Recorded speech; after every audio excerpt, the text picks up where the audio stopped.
Propaganda सरकार के पास भी धरातल को में दिखाने को कुछ है नहीं और इसीलिए उन्हें मोदी जी की विफलताओं को छुपाने के लिए बार बार ब्रांडिंग और रीब्रांडिंग करनी पड़ती है। क्योंकि और देखिए कितनी बार करनी पड़ी है। 2013 में कहा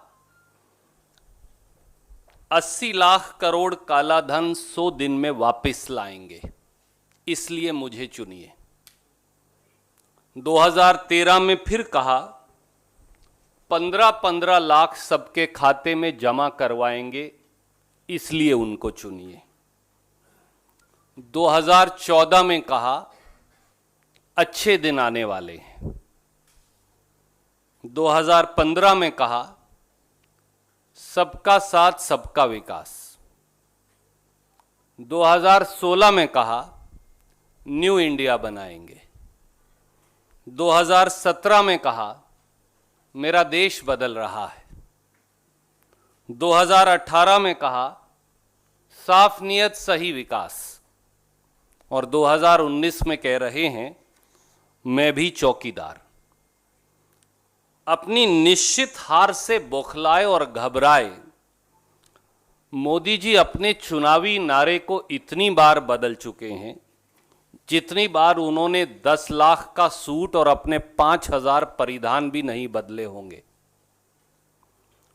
कांग्रेस अध्यक्ष श्री राहुल गांधी ने जब प्रधानमंत्री मोदी के चोरों का चौकीदार होने की सच्चाई जग जाहिर कर दी, जब ढोल की पोल खुल गई और राफेल की चोरी पकड़ी गई, तो अब चोरों का चौकीदार नया ढोंग रच रहा है। गरीबों से चोरी कर अमीरों के खाते में डालना मोदी जी की नीति रही है। इसीलिए तो पूरे देश में चौकीदार चोर है का नारा गूंज रहा है, क्योंकि इस चौकीदार की दाढ़ी में तिनका है। सारा देश पुकार पुकार कर कह रहा है जिसने राफेल चोरी की वो चौकीदार चोर है, जिसने जय शाह के 50,000 रुपए को 80 करोड़ बनवा दिया वो चौकीदार चोर है, जिसने विजय माल्या को देश से भगाया वो चौकीदार चोर है, जिसने छोटे मोदी नीरव मोदी व उसके मामा मेहुल चौकसी से बैंकों का 26,000 करोड़ लुटवाया वो चौकीदार चोर है, जिसने देश के बैंकों से ठगी करने वाले लोगों के हाथों से 1 लाख करोड़ लुटवाया वो चौकीदार चोर है, जिसने 20,000 करोड़ का जीएसपीसी घोटाला करवाया वो चौकीदार चोर है,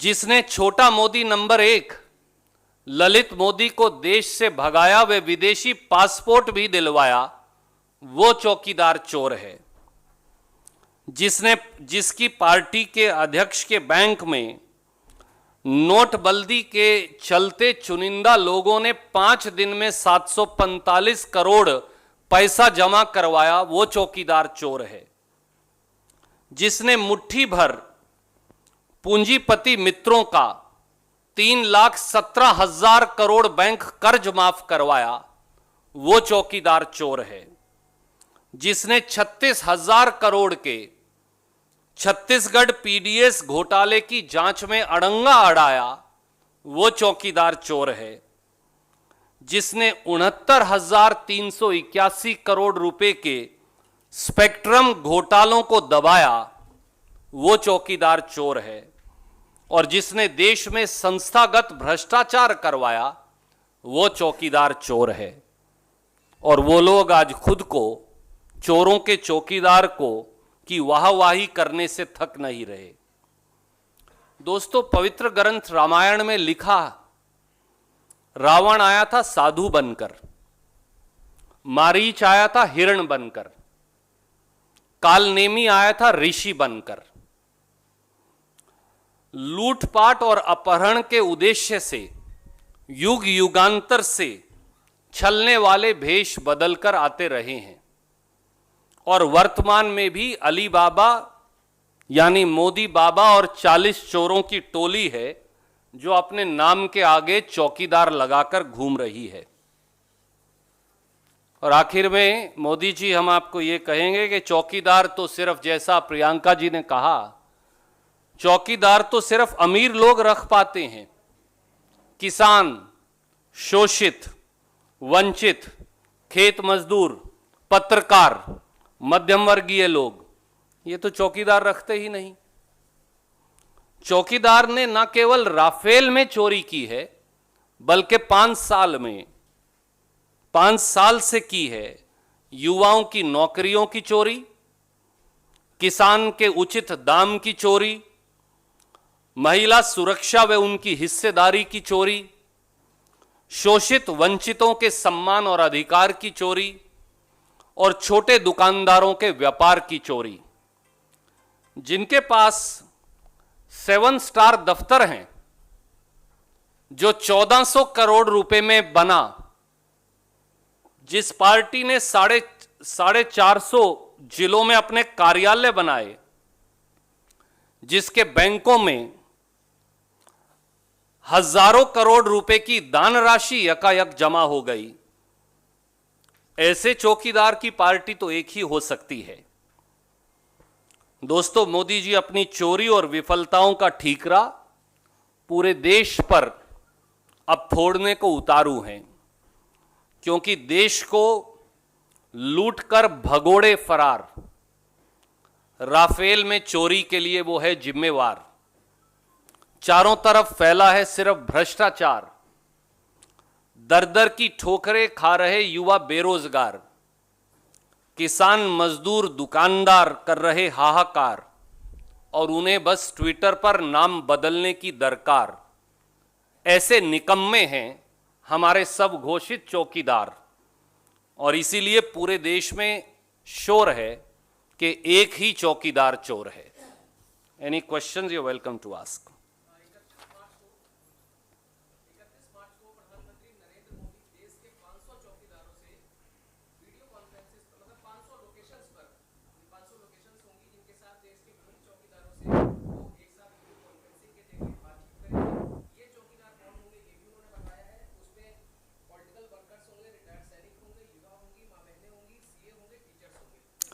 हमारी एक ही राय है उन सबको,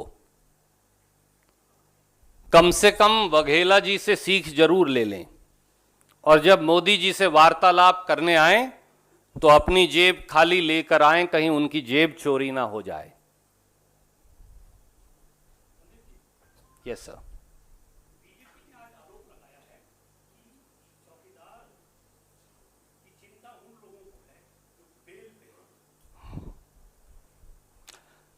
आदरणीय मित्र, इसीलिए तो मैंने ये सब उदाहरण आपको दिए। मोदी बाबा और 40 चोरों की टोली को के पास धरातल पर दिखाने को कुछ नहीं, और इसीलिए उन्हें 2019 के चुनाव में भी रोजगार, किसान, व्यापारी, दुकानदार, दलित, पिछड़ों, इन सब बातों को उठाने की बजाय वो केवल और केवल एक ट्विटर के नाम बदलने के आधार पर चुनाव जीतने का प्रयास कर रहे हैं। और ब्रांडिंग और रीब्रांडिंग से अब मोदी जी की हार जीत में नहीं बदल सकती, सच्चाई यही है। Yes sir. जैसा कि अभी 31 मार्च वाले उनके कार्यक्रम का जिक्र किया एक सहयोगी ने, आपको नहीं लगता कि चौकीदार के मसले पे आप लोगों ने प्रधानमंत्री नरेंद्र मोदी पर हमला किया और उससे उन्होंने एक अभियान में तब्दील करने की कोशिश की है? ये एक घबराए हुए प्रधानमंत्री, एक बौखलाई हुई भारतीय जनता पार्टी और एक लड़खड़ाई हुई मोदी सरकार का डूबते को तिनके का सहारा जैसी बात है।